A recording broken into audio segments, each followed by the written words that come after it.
This is the Diecastinator Christmas special. I'm going to cover a lot of telecom stuff here. That's something I'm very passionate about. I've done this video for this truck before. It's Bell South Volunteers for the Pioneers, the Telephone Society. Back in the day, to be a member of Pioneers, you had to be a telephone careerman. For 21 years was the membership minimum. I made it about 10 years before I got out of telecommunications. And that's the box. This is the original truck. I have a whole fleet of these really cool ones. This is probably my favorite one, though, because it's chrome plated. It's a Ma Bell company. It eventually became SBC and merged with a whole bunch of other telecom firms, the big corporate one. But that's pretty much it for that truck.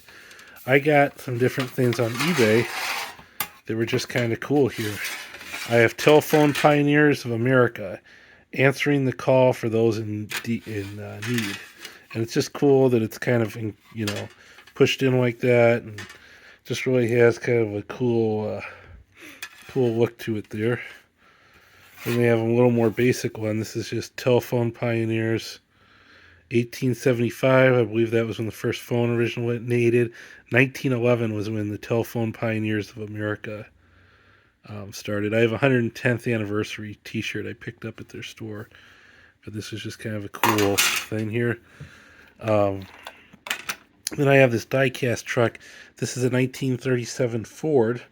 I'm going to do just an episode just on this. It will show up later, but it's an Ertl Toys one. It's pretty cool. There's the back. There's all that. Now I'm getting to the little nitty-gritty stuff. I'll start with this. This is a certificate. This certifies William Kellogg is a member of the Telephone Pioneers of America. And it's just this nice thing. This is from in New York from 1945. So that's Alexander Bell. There you can see him at the top. So that's a cool artifact. I just picked up a bunch of these buttons, and they're pretty cool. If you guys want me to go through the buttons at some point, I'm more than willing to do that. But I just thought I'd share it with you here and just kind of take a look at it.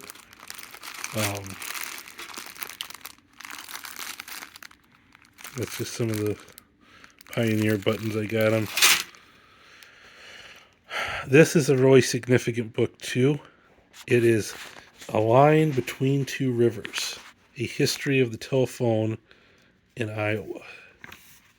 And you can see it came out in 1991 by the Independent Telephone Pioneers Association and the Iowa Telephone Association. It's pretty cool. This is my last artifact for the Pioneers group. Is this one, Telephone Pioneers of America, and it's a life membership. I always like getting life memberships, but I just thought I'd share that card. So you can take that in recognition of retirement from active service in the telephone industry. That's cool. I would have liked to have stuck around and maybe gotten my 21 years or 30 years in, gotten my retirement and security pension, because I was in a pension fund at the co-op I worked at. And this is just kind of a cool book. They can list all these different telephone companies. Amana merged in with South Slope. Atkins is still around, the Atkins Telephone Company. They actually have fiber run to Cedar Rapids. Some of these I'm familiar with. A fair amount of them are still around, or at least have consolidated. They still have their lines. Because what's interesting here is with this book being from 1991, that is before the 1996 Telecommunications Act took effect. And that's when all these were ILECs, or incumbent exchange carriers, after the Ma Bell divestiture. And just thought I'd list them all here. Cooperative Telephone Company of Victor is really a cool one. They're CTC Technology now. And I met the GM for that, the general manager, actually this month in December. He's a cool guy. Scott's his name, and he'd been a lifer in telecom. I'd say he has at least 30 some years in it, if not more. And they're overbuilding right now in Williamsburg, in Iowa County. Um, Williamsburg has the only outlet mall in the eastern Iowa area and all that. And you can see all these different ones. A lot of Farmers Mutual, Farmer Mutual. Um, all that stuff. The Farmers Mutual of Jessup, I think, is now called Heartland Communications. Shellsburg is USA Communications. Um, Grand Mound is over by Rural DeWitt, and they're deploying a lot of fiber. GTE, that's now Windstream. You'll see GTE, and some of these sold out to GTE. Jefferson has a really cool phone museum I want to go to at some point. Keystone is no longer Farmers Co-op, it's now just communications. These guys are also union. The Metropolis telephone company, the one I was a member of, it was a co-op here too, and they were one of the few unionized ones. I think it was Coon Creek is the other one that's union, and then the one that I worked at that I won't name, just out of privacy and respect for those involved. But here you can just see all the different ones listed here. Prairiesburg, and that's in Lynn County, I believe, that little phone company. Rockwell, Royal, Shell Rock, South Slope, Springville Co-op, Martell. There's Swisher Phone Company. They merged too. So it's interesting just seeing all these different companies and kind of what they've done for the community. West Liberty is a for-profit one, and they're still in business. They're not a co-op. Atkins is a for-profit, I believe. There's the Van Horn Cooperative Telephone Company in Van Horn, Iowa. You can see that there. So it's just really kind of cool to see all the different telephone companies and options and all that. I really lucked out, I felt, for someone who was very passionate about telecommunications to get a job in their teenage years at basically a second shift phone company, answering service for phone companies and stuff. And then taking that, growing from that, really kind of moving forward and moving on with that. Um, and just all the different experiences, joys, and that. Very intense, very serious industry. I worked at a competitive local exchange carrier that pretty much, if you could throw a couple bucks their way, they'd throw down fiber wherever. And that was an interesting thing.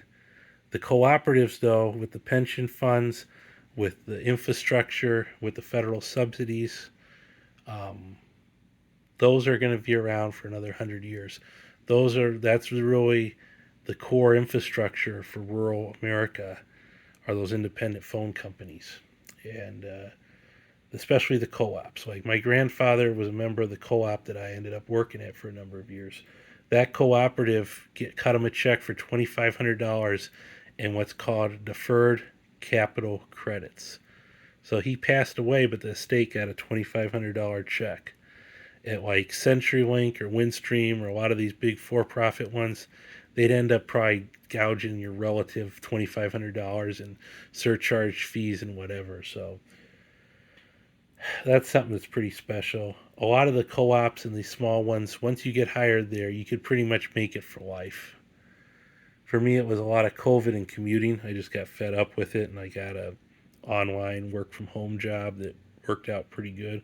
It was a pay cut, but it was different. It's just been a different thing. But it's hard to give up. Hardly give up by the phone. Live by the phone, die by the phone. It's always how I've been. Always how I'll be. But I could go on and on about this more. Anybody who's talked to me personally knows that. I'm also a member of Telephone Collectors International and have been featured in their newsletter. So it's quite the feat there. So I would say telecommunications is another passion of mine besides diecast, and they kind of complement each other. So just because of all the bucket trucks and all that stuff. But this is going on to be one of my longest solo videos that I've done. And I just want to wish you all a Merry Christmas, Happy Holiday, Happy Kwanzaa, um, Happy New Year, whatever things you celebrate or don't celebrate. Thank you for being along this journey with me here as I've been making all these different YouTube videos and stuff. And I just thought I'd make this my kind of rambling telecom one. Because a fair amount of people who subscribed were people who knew me from the telecommunications industry. So I'll do these kind of long form videos every so often. And I thought this would just kind of highlight certain aspects of that. But always grateful when we have our meta switches provisioned right so that our 10-digit dialing will work good.